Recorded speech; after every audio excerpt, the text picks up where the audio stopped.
bukod pala sa mahusay na gamit niya sa sikmura at sa pag-alis ng dumi, nakakatulong dito pinasigla ang aking katawan. Hanggang sa hindi na ako bumitiw dito, tuloy ko itong ginagamit. Yes, maniwala po kahit hindi, napakalaki na naitulong sa akin sa tukoma.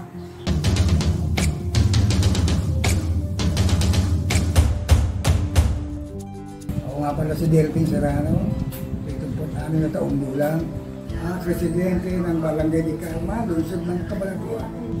I-share ko lang po sa inyo ang isang produkto na aking naranasan at nakatuwang gamitin dahil sa pagsusulikat kong matugunan ang aking nararamdaman sa aking katawan. Hindi niyo po na itatanong.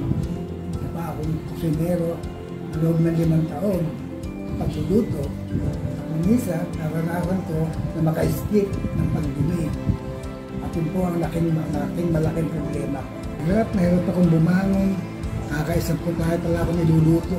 Kaya pilitan ako magpahinga dahil pag di ako mapagod, napapagod ako. Hindi dire-diretso pagluluto, hindi katulad ng dati na minamani-mani ko lang yung pagluluto ng 7 putahe sa loob ng 4 na oras.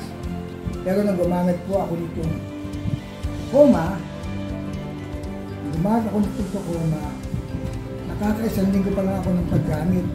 Ang laking ginhawa na naramdaman ko, lalo na sa akin, sikmura.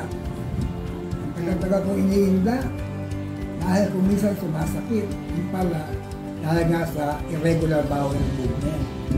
Kaya mula noon, ang gamitin ko ito, natuklasan ko, bukod pala sa mahusay na gamit niya sa sikmura at sa pag-alis ng dumi, nakakatulong dito pinasigla ang aking katawan.